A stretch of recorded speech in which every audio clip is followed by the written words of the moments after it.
সকাল সকাল আমায় বাসায় ফিরে আসতে দেখে বাবা বললেন, আরে রাজ, কাজ শেষ তোমার?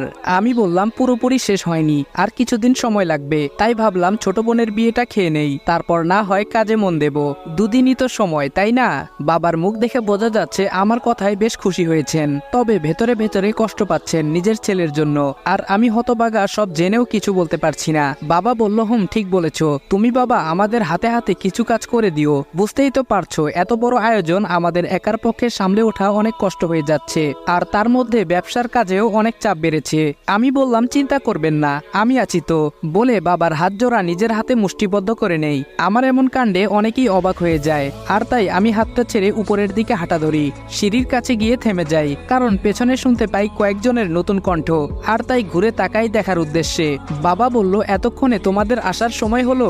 খালামণি বলল, আর বলিয়েন না দুলা ভাই, ওর কাজের এত চাপ। আঙ্কেল বলল, হ্যাঁ ভাইজান, কাজের অনেকটাই চাপ বেড়েছে। কি করব বলুন, সব তো আর ছেড়ে আসা যায় না।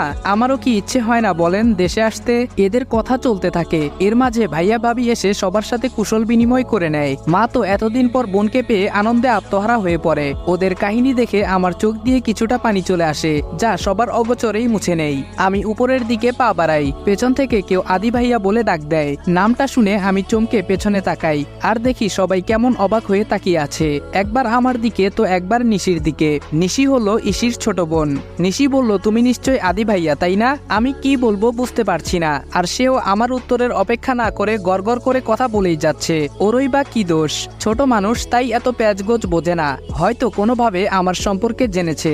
আমি বললাম, তুমি ভুল করছো, আমি তোমার আদি ভাইয়া না, আমার নাম রাজ। আর তোমার নাম? নিশি কিছুটা অপ্রস্তুত হয়ে যায়, আমতা আমতা করে বলে, আমি নিশিতা জামান। সরি ভাইয়া, আমি বুঝতে পারিনি। আমি বললাম, ইটস ওকে, বলে সেখান থেকে চলে আসি।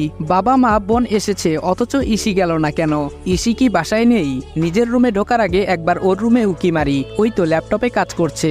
নিজের ফ্যামিলি এসেছে, অথচ কোনো ফিলিংস নেই, ব্যাপার কি? আমি আর কিছু না ভেবে ঠোঁট বাঁকিয়ে নিজের রুমে চলে আসি। রুমে এসে ফ্রেশ হয়ে বিছানায় শুয়ে আছি। একটা কথা আমার মাথায় আসছে না, নিশি কেন আমাকে আদিব ভাইয়া বলল? আমি নিশিকে দেখিনি কোনো সময়, ওর জন্মের আগেই চলে গেছিলাম। সবার কথা শুনে জানলাম ওই ইসির বোন, তাহলে ওর তো আদিবকে জানার কথা না। প্রশ্নগুলো রয়ে গেল মনে, উত্তর নেই। যাকে নিশির সাথে কখনো কথা হলে জেনে নেব, এখন এই চিন্তা বাদ। তাই উঠে নিচে গেলাম, বাবা আর ভাইয়ার হাতে হাতে কাজ করে দিচ্ছি। সবাই ব্যস্ত, এত ব্যস্ততার মাঝেও খেয়াল করলাম ইসি সবাইকে এড়িয়ে চলছে। সবাই বলতে ওর বাবা মা আর কি, উনাদের মনটা খারাপ হয়ে গেল, আর তা দেখে আমারও খারাপ লাগছে। দেখতে দেখতে সন্ধ্যা হয়ে গেল, শুরু হয়ে গেছে হলুদের আয়োজন। ছেলের বাড়ি থেকে কয়েকজন এসেছে হলুদ নিয়ে, তাই সবাই ওদের নিয়ে ব্যস্ত। ইসিও আছে এখানে, তবে খুব চিন্তিত। কি নিয়ে চিন্তা করছে ঠিক বুঝতে পারছি না। কিছুক্ষণের মধ্যে হলুদের অনুষ্ঠান আরো জমজমাট হয়ে ওঠে।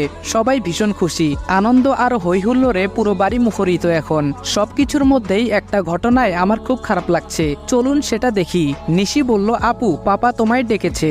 ইসি নিশ্চুপ। নিশি বলল, এই আপু। ইসি বলল, যা, পরে দেখে নেব। নিশি চলে যায় আর নিজের কাজে ব্যস্ত হয়ে পড়ে। কিছুক্ষণ পর আঙ্কেল বলল, ইসু একটু শোন না মা। ইসি বলল, বলো। আঙ্কেল বলল, এখনো আমাদের উপর তোর রাগ কমেনি? ইসি বলল, এখানে এসব বলার জন্য ডেকেছো? আঙ্কেল বলল, ভালো লাগছে না মামনি। ইসি বলল, দেখো পাপা, বাদ দাও পুরনো টপিক, বলে ইসি এখান থেকে চলে যায়। আমি বুঝতে পারছি না ব্যাপারটা আসলে কি, তাই আবার কাজে মন দেই। কিছুক্ষণ পর আমার হাতের কাজটা শেষ করে আমি ইসিকে খুঁজতে থাকি, কিন্তু কোথাও নেই। ছাদে দেখে আসি বলেই ছাদের দিকে গেলাম। বিয়ে বাড়ির আয়োজনের জন্য বেচারা ছাদটা অসহায়ভাবে পড়ে আছে, তবে এখন অসহায় লাগছে না। চাঁদের আলোয় ঝলমল করছে ছাদের রেলিংগুলো, টবের মধ্যে থাকা ফুলগুলো অপরূপ লাগছে জ্যোৎস্নার স্নিগ্ধ আলোয়। তারই একপাশে রেলিং ধরে দাঁড়িয়ে আছে ইসি, লাল পাড়ে হলুদ শাড়ি পরা, চুলগুলো খোলা, সমস্ত পিঠে এলোমেলো ভাবে ছড়া আছে চুলগুলো।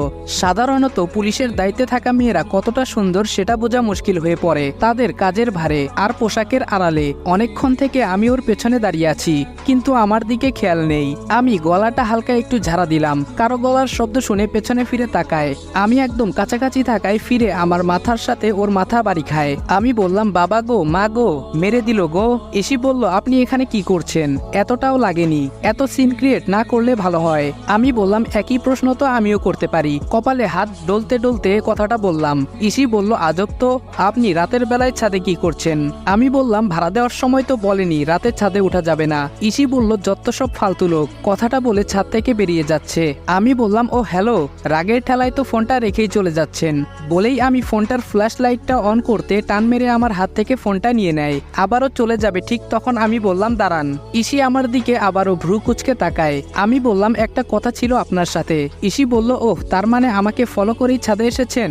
আমি বললাম এরকম বলতে পারেন। ইসি বলল তা বলুন কি বলতে চান। আমি বললাম জানি না কথাটা বলা ঠিক হবে কিনা, তবুও বলছি আপনি আপনার বাবা মায়ের মনে কেন কষ্ট দিচ্ছেন? ইসি বলল হু আর ইউ? আমি বললাম দেখুন আমি জানি আমি কেউ না, কিন্তু আপনার ব্যাপারটা ঠিক করেননি। ইসি বলল just shut up, don't cross your limit. যা বলেছেন বলেছেন, দ্বিতীয়বার যেন না শুনি বলেই রাগে গটগট করতে করতে বেরিয়ে গেল। আর আমি বোকার মতো চেয়ে রইলাম। কিছুক্ষণ পর আমি নিজেও বেরিয়ে পড়ি। রাতটা পেরিয়ে যায়, অনেকেই ঘুমিয়েছে, তবে আমার ঘুম হয়নি, তাই জেগেই ছিলাম।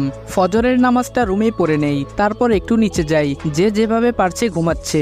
ইসিও সোফায় ঘুমিয়ে আছে। সবার শোয়ার স্টাইল দেখে আমার মন খুলে হেসে গড়াগড়ি খেতে মন চাইছে, কিন্তু না, হাসা যাবে না। আমি বাহিরে বের হই, সঙ্গে সঙ্গে আমার ফোনটা বেজে ওঠে। এত সকালে আবার কে? ফোনটা রিসিভ করে অপর পাশের কথা শুনে আমি বললাম তুমি থাকো, আমি এক্ষুনি আসছি।